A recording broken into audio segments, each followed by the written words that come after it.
Welcome, readers. Today on Book Chat, joining me are my three book bloggers, one series read-along co-host, Casey and Nicola. We're discussing Dead of Winter, the third book in the Arcana Chronicles by Cressley Cole. Stay tuned.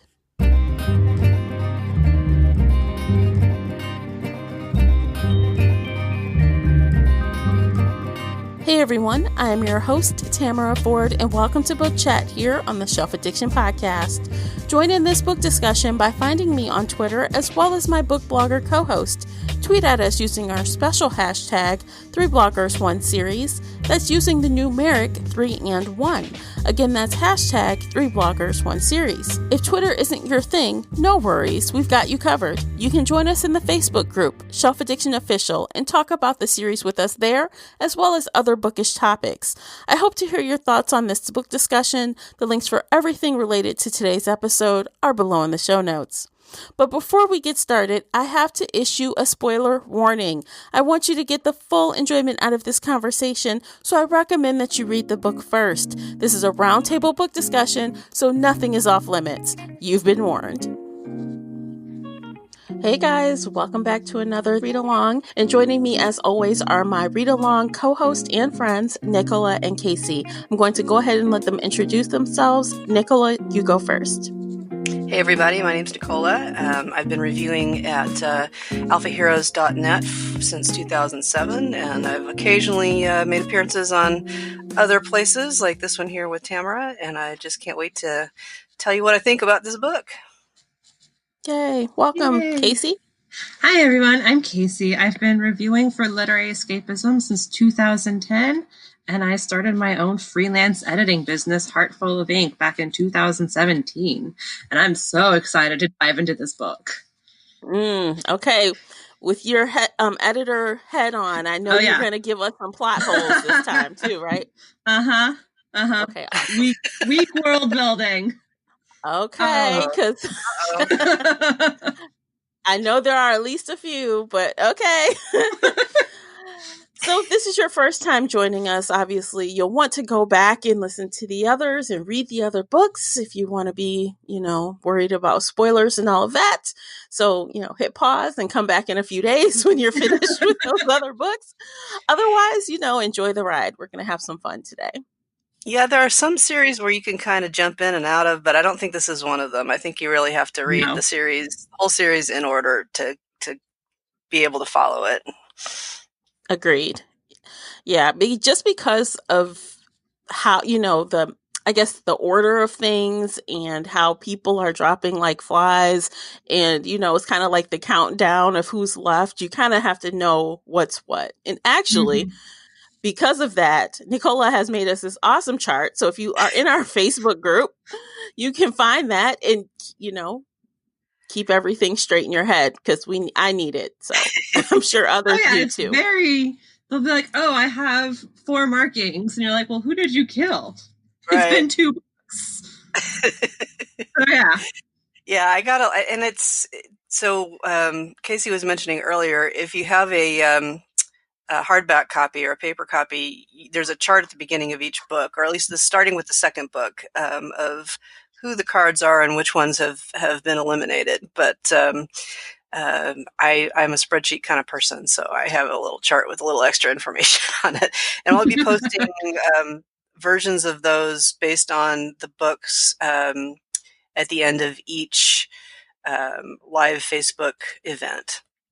So, so nobody has to get spoiled. Right. So her chart, so if you can't remember who killed who, her chart actually tells you who took them out, who got the mark, and all of that. So and that's in fine. What book it happens. Because that's important to remember too. Indeed it is. Doesn't hurt. So yeah. So yeah, there's 22 of them, which is a lot of big characters for a series, right? So that's it can be a little bit hard to keep track of. So. Especially since some of them, bite the dust off the page. So can't remember like the those. Star. And Temperance. So kind of saw that, but from a distance. That was the one. Like a flashback. Yeah, that was the one that Evie watched through Matthew's eyes in the first book. Okay, so you brought up Evie. Let's talk about this chick. Let's talk about her. You sound so enthused. I am like, oh my goodness. I just finished the book right before, about 20 minutes before we logged on here to talk. Mhm. And I kind of just feel a way about her. This whole book, I'm like, okay, and I knew it was going to be a triangle. I was warned multiple times about a love triangle. But still, I was just kind of slightly put out by it the entire time. And I had a hard time getting on the same page with Evie. Like, come on, girl. You mentioned once in a while, oh, I could just be by myself. Maybe you should. Yeah. I mean, Yeah. No, this book was very annoying in that Evie is just basing her entire life around these two boys. And that's all she's doing is she's like suppressing the Red Witch. She's not really using any powers. And she's like, oh, well, I need Jack to go save my grandmother. Oh, I could be with Death because he's lonely. Oh, I don't know what to do. I can see my life with both of them, but I do nothing but sit on the sidelines and twiddle my thumbs. Yeah. Yeah, she did that a lot. She's like, well, if only Jack hadn't lied to me, I That would she still trust forgave him for. Right, which you forgave him, but you still bring it up. You still bring it up, though. And then, oh, wait, you risked your life. You weren't supposed to do that. That is the dumbest stuff I ever heard. Like, okay, fine. But then on the flip side with, Arik or whatever, oh, he did try to, twist your arm into having sex with him. Who does that? Okay? And in what world is that okay? Even if he is a 1,000-year-old virgin. I mean, my God. He tortured her. He openly talked about torturing her. Yeah. It is Stockholm Syndrome. I love the man, but it is Stockholm Syndrome. Well, now he came around a little bit. He's got a little bit of a character arc there. He's changed a bit. Yeah, he is evolving. I can give him props for that. But Evie's all like, so what if he tortured me? He always tells me the truth. Right. I'd rather be tortured and know the truth than to be lied to. That's, oh God, girl. Stupidest thing. Well, torture's a little bit different when you have regenerative powers and you're almost immortal. So it's more like foreplay. Because she's acting like she's still a 16-year-old human. Yeah. And that whole explanation of how he's like old, but his mind isn't really that old. I'm like, I don't buy it. You're just trying to pass it off so we don't feel so gross about him, but yeah. Sorry, Nicola, you're laughing. You're like, oh, I can't believe these two. Sorry, we know we're coming hard, but that's how I feel a little bit. It's all good. That's why there's three of us, right? Tell us how you felt. I get a little bit. It gets a little bit tedious, the back and forth, and I love them both kind of thing. And she still, kind of feels like she's going to make a choice, but she never does. So she that's kind of does at the very end. Well, that's the very end. Is yes, she does make a choice there. She does make a choice. So she does make a choice. Yeah. Yep. So we're going to spoiler that right away because that was a pretty major ending. But let's do it. Let's talk about it. Spoil it. I don't care. I mean, I'll say this by way of transitioning. All of this irritating stuff about the characters for me goes away with these crazy cliffhanger endings. I figured that out on this book. Is like, yeah, I can be kind of annoyed with the characters all the way through, but man, those action scenes and every book ends with a cliffhanger, right? And I just can't wait to get to the next book to find out what's going on. So that's why usually I'm a character reader, but this one I think is really more about the pacing and the action and the what's going to happen next kind of element.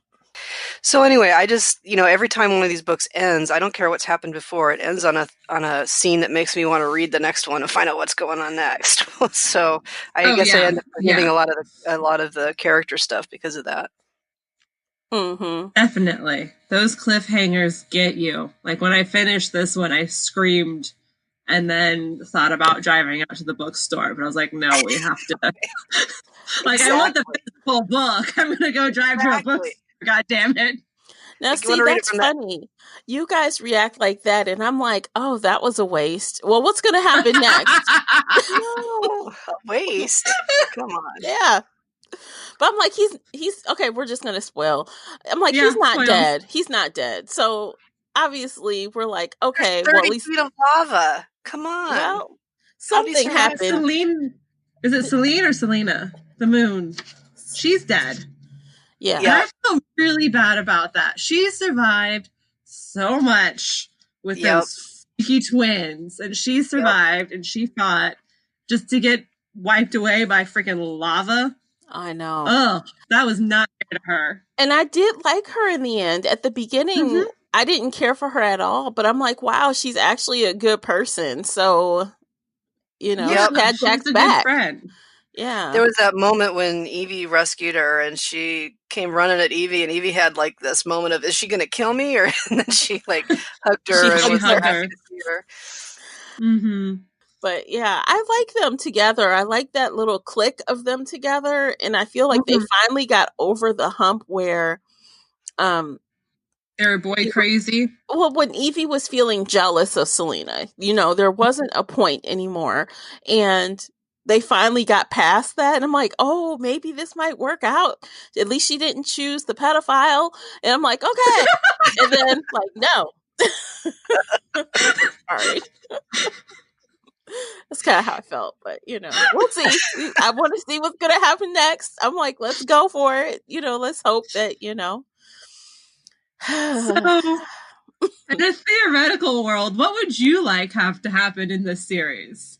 Evie ending up alone, or somebody else becoming the heroine? Actually, even though I didn't like Jack in the beginning, I felt like he was the one that made more sense for her. In the end, I would like to see her with Jack. I would. I mean, I'm holding out hope that somehow there was like a cave or something that maybe, you know, Selena saved him and pushed him somewhere or did something to him where he's suddenly not dead. Because I think that, I mean, even though he's got his quirks, he does. If these are the only two options, I feel like he's the better choice. They're definitely, you know, a match as far as being contemporaries, right? So Eric has all the baggage from being so old and cultural things from thousands of years ago. So in that respect, I think Jack would be an easier match for Evie. But he also doesn't really understand her powers, you know, not at a gut level like Arik does. She doesn't either, and she's still trying to suppress it. She doesn't want it. And honestly, that's why she chose him. Like, she thought about what she envisioned for herself, and Jack fit into that better than Arik did. So, I don't know. Well, you know, I've read a lot farther into the series than you guys have, and I'm still scratching my head. I'm just going to say that. But oh, God. I don't know how she's... Well, what I mean is I'm scratching my head about the world building, right? Where she's set up this thing where they all have to die except one. And being the winner kind of sucks too, right? So I am just dying to know how she resolves that conundrum. Like, does Evie get her way? Is she able to break the rules of the game? And that's the thing that I'm still dying to understand. So, well, I mean, honestly, I feel like I want her to break the rules. I really do, for her own sake. For the character's sake, I hope she's able to do it. Because if not, she's going to end up killing, you know, Arik. I feel like that's what's going to happen. She's going to kill him in the end, you know, and that's just me just guessing because I have not read ahead, guys. So that's just my theory. Either she's going to find a way to break it or he's going to end up dead. And that's just going to suck. And by then she probably full on will love him, but you know. Yeah, I mean, if she can't break the rules of the game, then I don't know what happens, right? I just don't know how she's going to do it. I'm told this is total speculation, but you know, they talked about how this game was originally set up by a bunch of gods and goddesses from other realms who are using this dimension as a game board, right? Mhm. And I feel like the only way to break it is going to be to somehow contact those deities and say, "Hey, we're done," you know. Stop messing with us. Yeah, but I don't know. There's so far no indication that. Yeah, I don't know how they're going to do that. I'm still holding out hope that maybe, like, I feel like I thought this, like, during book one. If I didn't say it, I might have said it, but I think in some kind of way, Jack is going to be more than what we think he is. Like, maybe he is one of them and he doesn't know it. Maybe he has some kind of integral role in the game and he doesn't know it. You know, something that would keep him, you know, alive, you know, and people have said he's always been able to escape death, you know, so maybe there's something else about him we just don't know yet, and he doesn't know yet. Yep, could be. I definitely think that's true because, and I know I've said this before, he reminds me of Mal from the Grisha series, and I know I keep comparing him, so if you haven't read that series, go read it, listen to our discussions about it, and then come back here. But he's definitely like Mal in that he's special and he doesn't realize it, and he's very integral to Evie because, you know, he was always drawn to Evie. He keeps finding things when he shouldn't be able to find things. He built this freaking wall with his bare hands for his fort. And they're like, oh yeah, no, a tank can't go through that. And he built it with his hands. And I'm like, how? It's not normal. You didn't need some help? Like, you just put stuff out there with your hands? What? Okay, you're a totally mortal human guy? Sure. That makes sense. And he's known as the general. He's the general who kills everything, you know. He survives. The Cajun hunter. He's the hunter. Yeah. Wasn't Mal the hunter too? Yeah, I was going to say that I think Mal was called that too. Yeah, so. Don't kill Jack. Correlations. You don't have any of those magical bringing back to life powers. It only works on yourself. Don't kill him. With all that said, I mean, I still, and it's funny because last book, or at least in the first book, I know I went on this kind of rampage about Jack, but now I feel kind of the opposite. And like he has grown. Yeah. He has changed more than any other character so far. So you have to give him props for that. Yeah, like I don't hate him anymore. I mean, I feel like he is growing up, but now I just have a big problem with Arc. I do, like even better than in the last book, because at the end, now the fool reveals that he has her grandmother. I'm like, when, where, how, what? That week he disappeared and didn't talk to her. Yeah, he went off and kidnapped an old lady. Right? As a gift. And he has no qualms about tying people up and taking them and doing what he thinks needs to be done. So, I mean, you did that to her. What'd you do to her grandmother to get her to come along? Probably something really terrible because her grandmother wants him to die. Yeah. He's definitely got a little bit of the billionaire hero trope going on, right? So nobody ever tells him no, and he can make anything happen. And so, yeah. He has tanks of gas that'll last 50 plus years.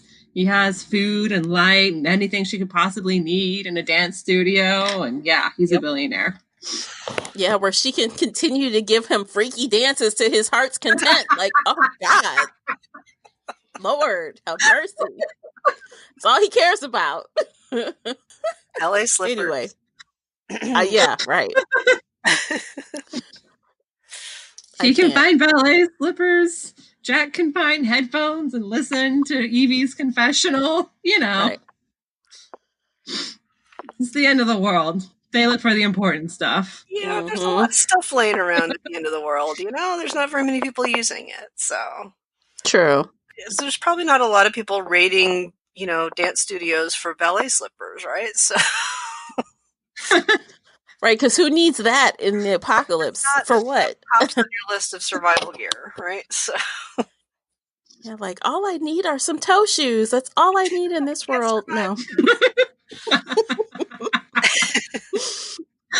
If you're trying to seduce death, then yes, it's exactly what you need. Exactly. What did you guys think about Matthew in this book? You know, I kind of said earlier on that I just couldn't get on the same page with Evie, and I couldn't even in regards to Matthew. Like, she's always like, sweetheart, are you okay? Sweetheart, are you eating? God. Are you sleeping? What's wrong? I'm like, why is she talking to him like he's 5? Because she's insane. She's insane, not Matthew. No, Evie. Yeah. But Matthew doesn't take care of himself, you know. He's mentally unbalanced by all his powers. And so that's why she treats him that way. You know, it's partly because she just doesn't understand anything he's saying, so she kind of infantilizes him. That's driving me crazy. Yeah, me too. Having read it once, I kind of know where he's going with a couple things. But like the first time you read it through, he just, it's very difficult to understand what he's saying. He's very, you know, in the old mythology where they go see an oracle to get all the answers, it's always some kind of terrible riddle that you don't really understand until after the fact, and that's kind of what goes on. Yeah, but she's treating him like he's stupid. There was one line that really bothered me where he said something about gravestones and snow, and she looked at him and she goes, "Are you cold?" Right. No, he's trying to tell me the future. Right. It's like, that turns out to be the last chapter, but still, she's like, "Are you cold? Do you need food? Right. What's wrong?" And I'm like, you've been with him for months. Like, you're not paying attention. You're just not paying attention. You've known this is how he talks. This is what he's trying to do when he tries to warn you about stuff. And then when she does ask questions and he answers in the same way he always does, she gets frustrated because he's not doing what she wants him to do. Well, and that really annoys me. Understand him. I mean, she just doesn't know what he's trying to tell her. Right. And she doesn't try to. And that's fine. And I feel like if you don't understand him, that's fine. But that doesn't mean that he is a child. He's a big kid just like you. He's a teenager just like you. You just don't understand what he's saying. So why do you have to talk to him? Okay, I don't have any kids, granted. But I have plenty of nieces and nephews. And I have lots of kids that, you know, their friends love me. I'm great. But guess what? I don't talk to kids like they're babies. They don't like it. I don't think any kid actually likes to be talked to like a baby. And I don't think Matthew does either. He's like, I'm out. Deuces. Yeah, he's 17 years old. He survived Earth before the Flash, you know, and yes, everything's the Arcana. Yes, his mind is going crazy. But she should try to make it easier on him and listen. And going back, you know, comparing this to the other series we've read, back to the others, when she went crazy and gave all her prophecies and whatnot, you know, they would write it down and try to piece it together and figure it out. And Evie doesn't even do that with him. She's like, "Oh, you're talking about snow? Are you cold? What is this? Like, I don't know." Like, she doesn't even try. You listen poorly. It's crazy. She listens poorly. That's what Matthew. She does. That's what Matthew keeps telling her. You listen poorly. Yeah. Yeah. And he means it literally. And I mean, even Ark is like, no, don't chase after him. His mind needs a break from you, girl. Yeah, basically. He's like, he needs the rest. He will find peace. He's fine. And she's like, "No, but I have to spoon feed him. I have to take care of him. I have to ask him if he's cold and give him a jacket." Can you imagine? He's like this big baby she's trying to cradle. And he's like, "Get away from me. You're not listening." That's all I can think of. Like, stop it. You're so stupid. What did you guys think of the trustee thing where they used, was it his blood that they used to paint their wrist and then they couldn't be aggressive towards each other? I thought that was really interesting and very cool that they did that without Evie. Yeah. Because Evie's been trying to like pretend like she's the center of everything. They're like, "Yeah, no, we have this trust thing. Without you, we're good." Yeah, there was a play on words in that, wasn't there? The truce and trust. Yeah, the trues versus truce. So they call them the TRUES, the true cards, and then because they had sort of declared a truce. Mm-hmm. Oh yeah. Mm-hmm.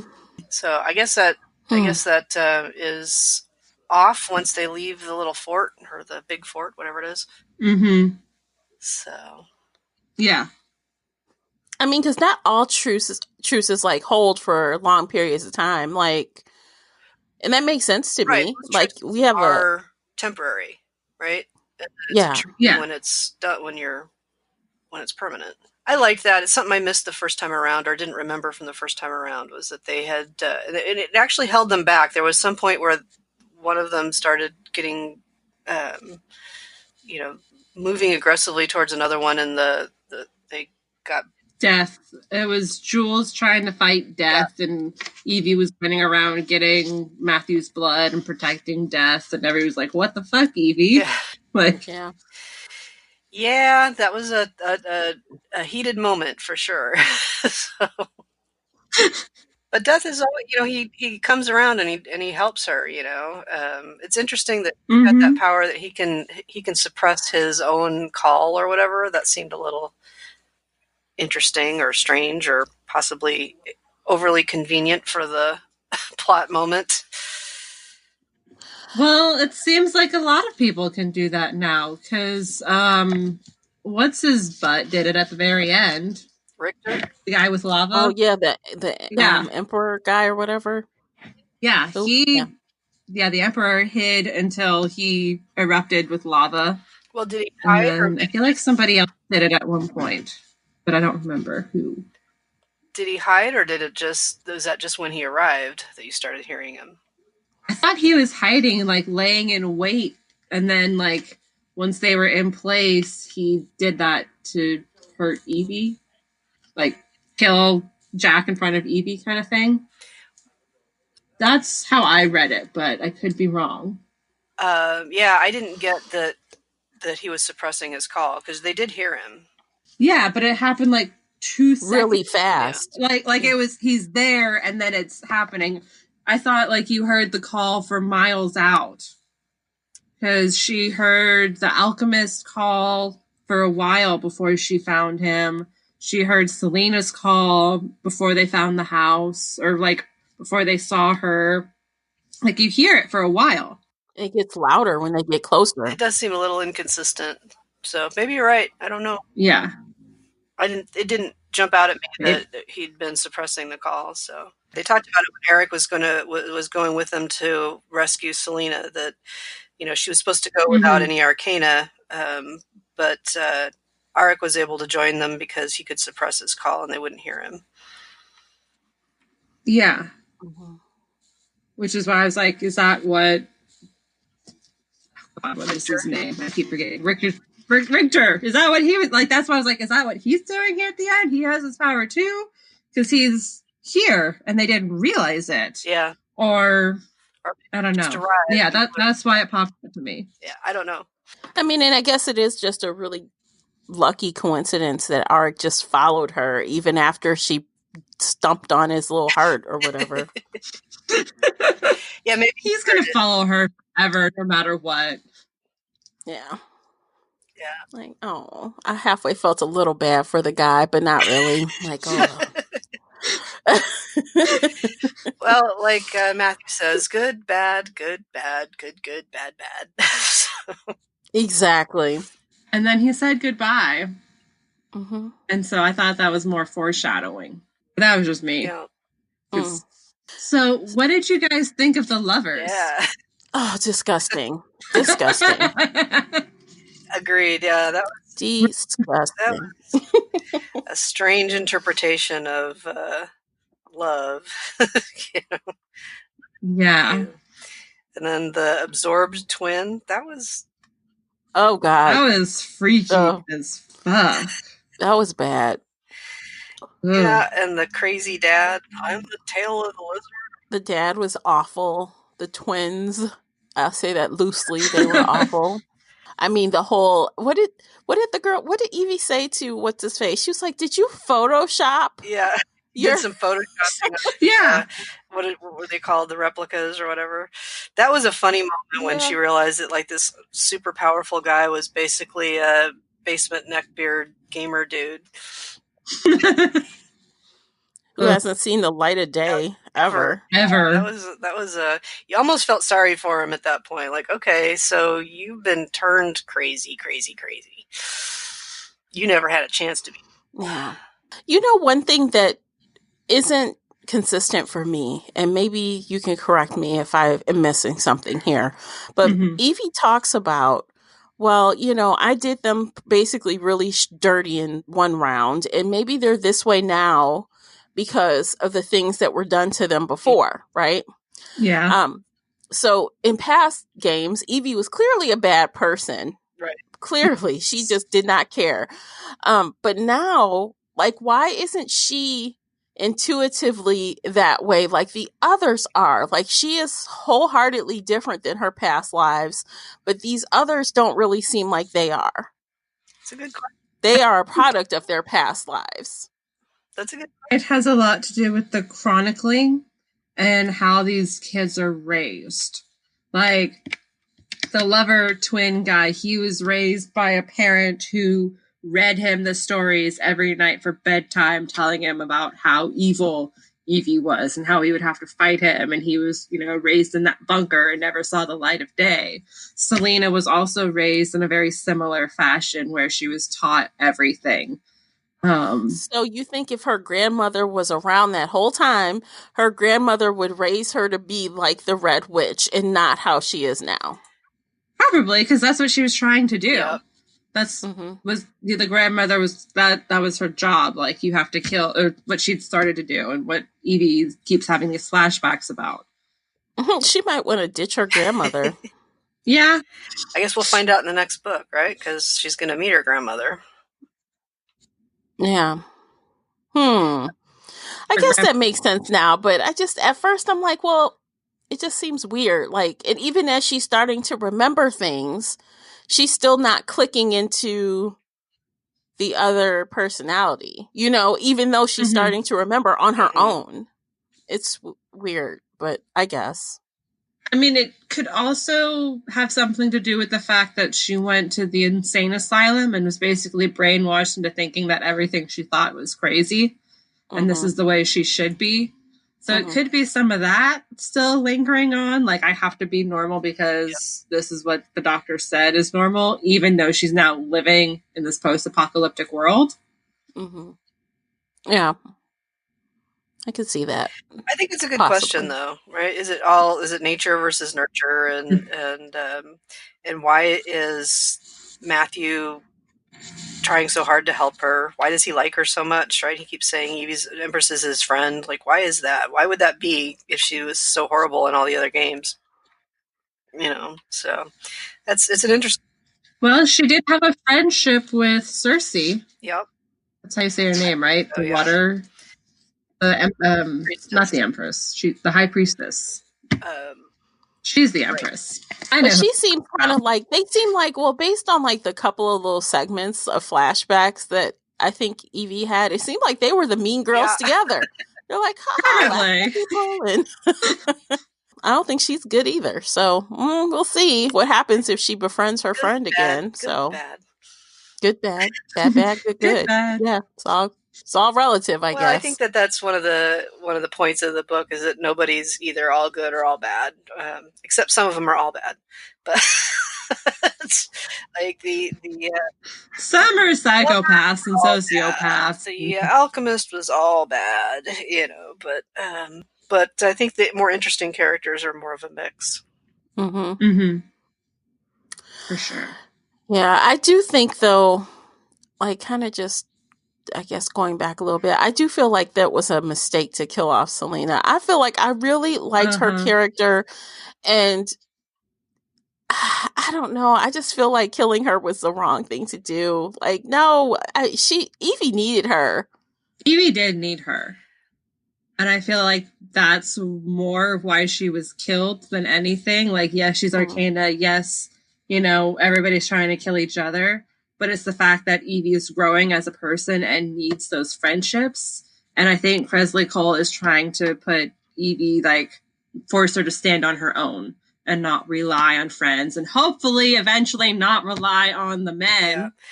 Well, it ups the stakes with Richter, right? It makes it more imperative. More personal. Deal with that. And, the whole thing about relying on men, I think it's more about working as a team. because Fauna's a big player and Selena was a big player, and I don't see the. I think that's what Evie's strength is getting all these Arcana to work together. But it's a different way to look at it. I don't know, but is that her strength though? Is it really like Jack is the one that brought them together? Yeah.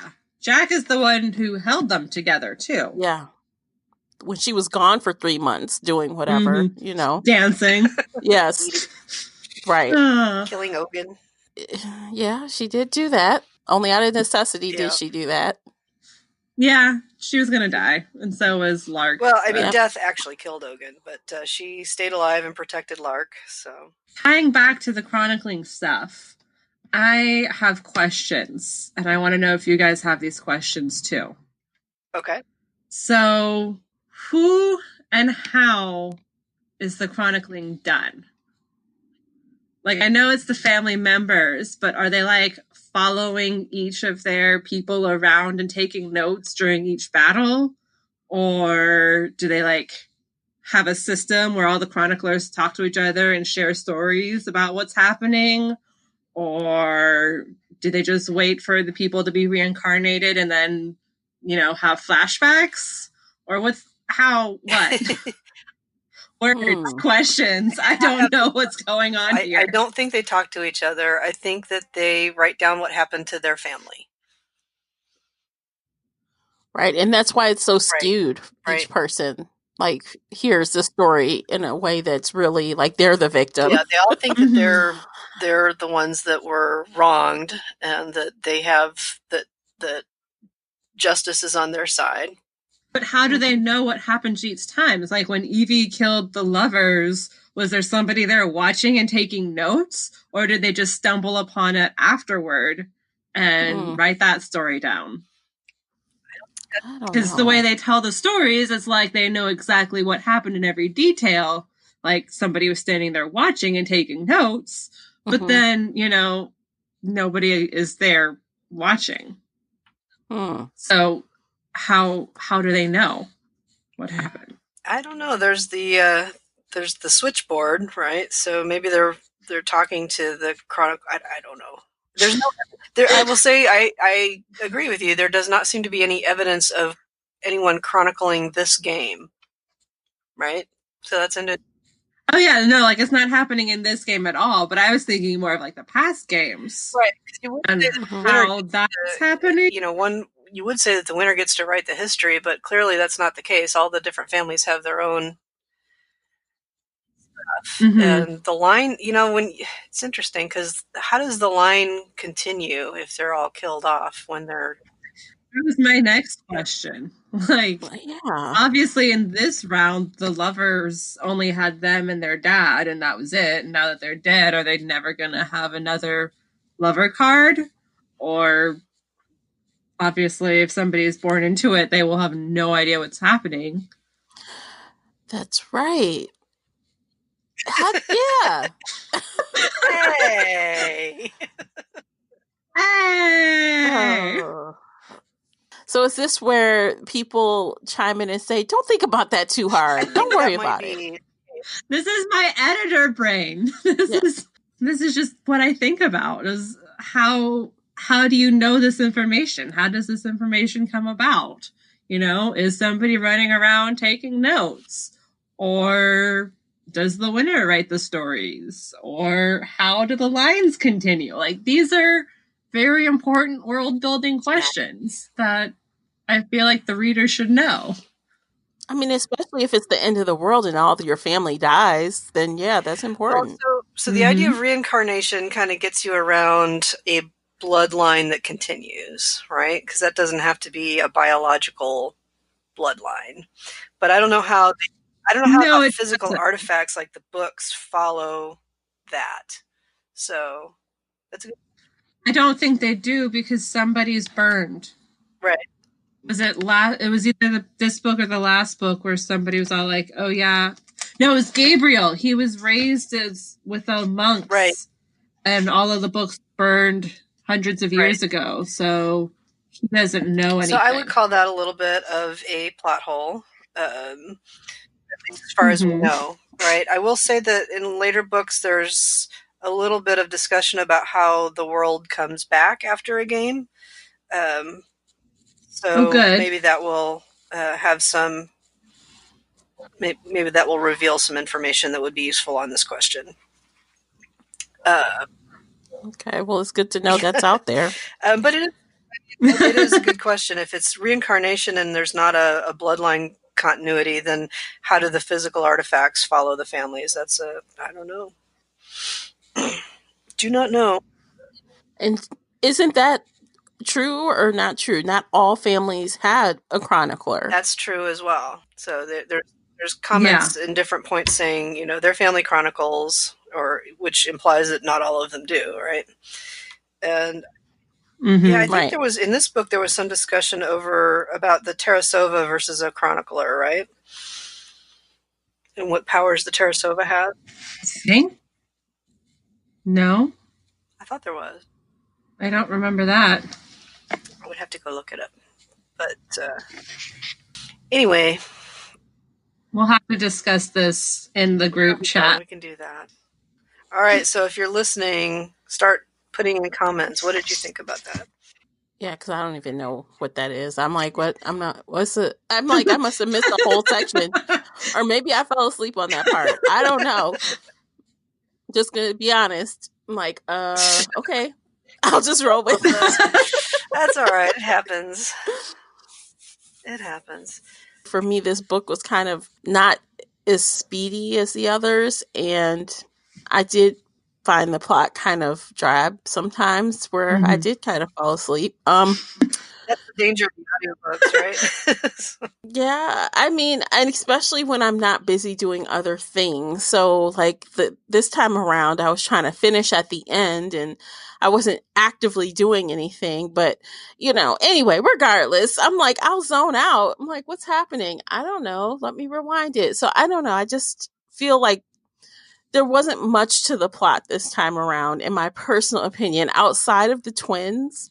They were the big, thing to get over this time. And of course, the never-ending love triangle, it really didn't propel the plot, in my opinion. Not that far, but... Yeah, this book should have been titled The Love Triangle Question, or The Love Triangle Debate, or Evie Can't Make a Decision to Save Her Life. Yeah. I'm being very mean right now. I'm sorry. But that was the main focus, though. The main focus. I mean, even with the lovers, it's like, we have your man. Ha ha ha. Oh wait, now we have both. Ha ha ha. What are you gonna do?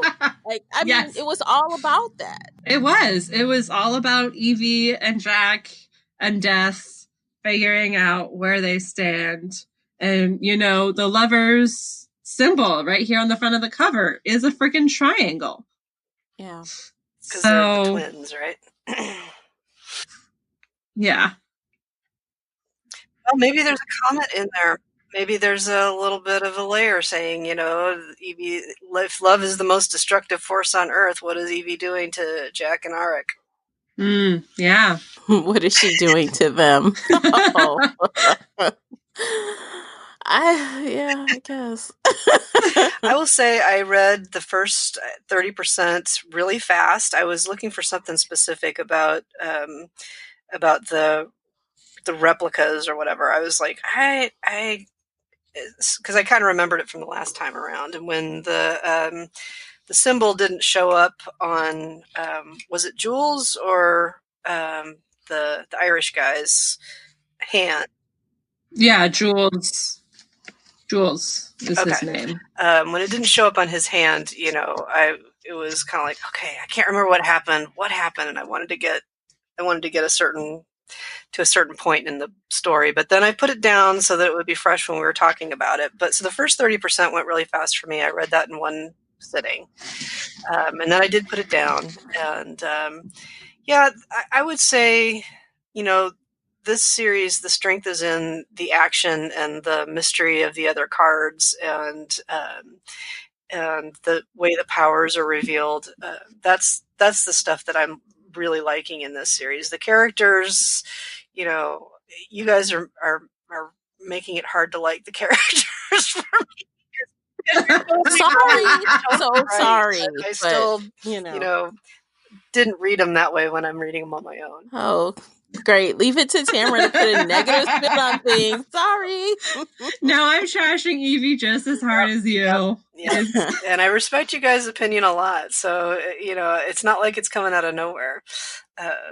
But I'm still sort of determinedly going through and seeing it with my my rose-colored glasses. And the first time I read it through without any help from you guys.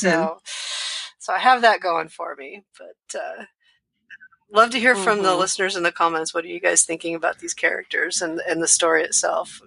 What's the strengths and weaknesses of the series?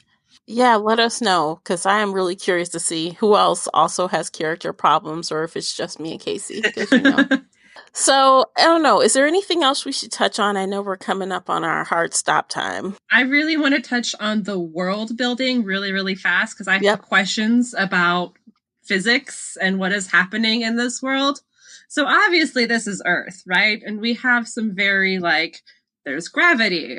The Earth spins on its axis. This is what happens on planet Earth. But for some reason, the sun has just disappeared. And they're getting sunlight for an hour a day, if that. What the fuck happened to the sun? Did the Earth tilt on its axis and we just don't see the sun anymore? So North America is where Antarctica was? Or is it just really, really cloudy so you don't see the sun at all? Or is the sun disappearing and the whole universe is dying? I know I get kind of crazy with the details here. I know that. It's just me. Not for nothing. I did wonder that the couple of times they mentioned not having sun. And I'm like, when did that happen? How did that happen? Is that another time where I blanked out? Because I did think about it. No, it started disappearing back in Endless Night, where they're like, oh, the days are getting longer because, it's wintertime. But now they're like, we have an hour of sunlight. So I'm like, okay, what happened to the sun? But bearing that, what's happening to the weather? I know the plants and animals are all dead, but it'd be freezing if we don't have sunlight, because sunlight heats up the earth and that keeps temperatures warm. But they're going around in shorts and jeans and t-shirts and it's raining all the time. And they're like, oh, everything's fine. It's normal weather out here. And I'm like, if the sun disappears, you don't have heat. Being from Seattle, I just assumed that the sun going away just meant that it was super overcast and it just wasn't reaching the surface. So I didn't assume that the sun was gone, just that it was. But they talk about no sunlight, and she doesn't have sunlight to rejuvenate, and there's no light. And even when it's rainy and overcast, it's still kind of gray outside, it's not pitch black night. And they kind of imply that. They imply that it's nighttime. Yeah, it's always dark, and the roosters still crow at morning, even though it's still dark. So I'm not sure what she's doing with this. And I don't know if this has anything to do with the sun card, because one of the tarot cards is the sun. There was the moon with Selena. So somebody is the sun. We haven't met them yet. And then it didn't snow until the very, very end of this book. And I was like, if it's snowing now, it should have been snowing before, because weather and physics and what is happening. But then I think, well, maybe it's not dark, because then there's times where the author describes, Evie seeing Arik up on the ledge, or she's seeing, Jack and Selena far off in the distance, down in the whatever. If it's dark, can you see that? Probably not, unless you're used to it. Yeah. But the sun does come up for a little bit, and there's no consistency with the weather or the sun or the light or anything. There's just no consistency. And is this bothering anybody else in the comments?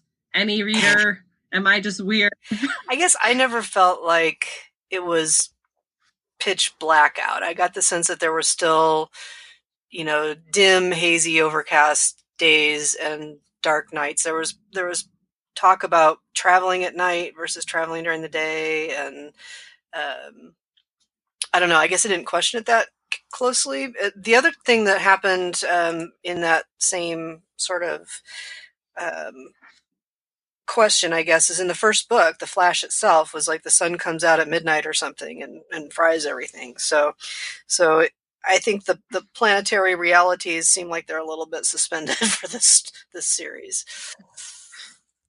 Yes, this is true.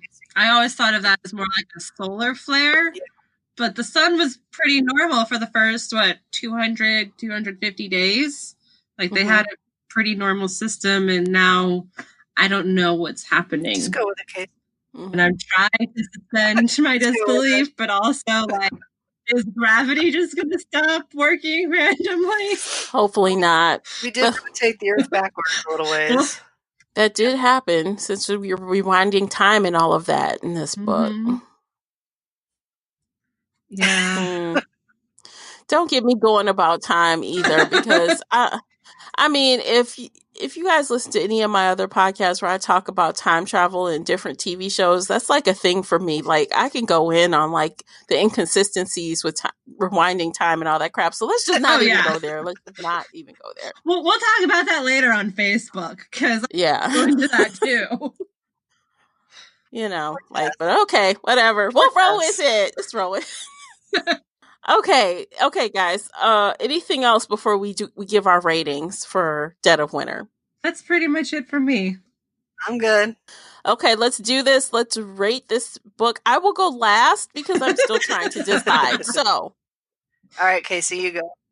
I'll go first. Okay, so even though Evie is driving me batshit crazy, I give this a 4 stars because it hooked me. This story is so well written, despite all of the issues that I harp on. I'm still devouring each page and staying up till 3 a.m. because I need to know what's happening next. And the cliffhangers, like you mentioned earlier, is just like, what? Nope. You just killed him with lava? Like, you can do that in this book? You're just going to kill people with lava? So, yes, even though I pick on it and pick on Evie, and I give it a 4 stars because it hooks me. Cool.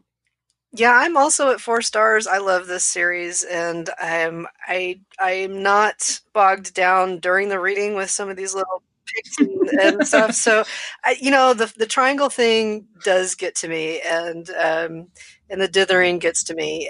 But I guess that's kind of a standard thing for YA. So, and I really do kind of see what she sees in both of the guys, and kind of understand why she can't seem to let either one of them go entirely. So I think the author does a good job of making us care about both of these guys and understand her dilemma. So I'm at a 4 still, and I can't wait to read the next one. Okay. Okay, so, all right, here's my rating. And I think, if you guys know me a little bit, I'm probably going to be really predictable with a 3. Yep. Yes, with a 3. I did enjoy it overall. I had some issues, as you guys could tell from this conversation. I really didn't feel like much happened in this book, and the stuff that did happen kind of had my eyes rolling here and there. I like Jack more and more, and I will stand by the fact that he's not dead, and that is keeping me motivated to go into the next book. I don't know how he could survive the lava, though. Some way, somehow. God? Reincarnation. Yeah, he could. Anything is possible in this world, apparently. So yeah, that's it. I don't want to rag too much on, but yeah, I mean, I'm still interested. I'm still about it. Let's do this, but 3 is me. So next time we are going to, I think we should go in order and not skip the novella, right? Or it's a novella, right? Day 0. It's an anthology, so it's a bunch of short stories. Okay, so in this situation, I believe we get to learn about the pre-Flash story for several of the cards, probably. Yeah, it's called Day 1, so it is Day Zero. Day Zero. Yeah, so it's the day of the Flash for some of the characters that we have not heard their stories. Okay. Thanks for listening today, guys. Thanks for participating in the conversation. Those in the Facebook group, I hope you are having a great time discussing this book with us. Yes. And stay tuned. Next month, we will be back again, and we will be talking about Day Zero. So that is it for today. Awesome. Thanks for listening, and we'll catch you next month. Take care, guys. Bye. Bye. If you enjoyed today's book chat episode and would like to show your support, there are a few things you can do. Head on over to Apple Podcasts and leave a positive 5-star review. You can follow me on Twitter at Shelf Addiction. Most importantly, you can share this podcast with friends and family that enjoy all things bookish, including author interviews. Thank you for listening, and until next time, happy reading.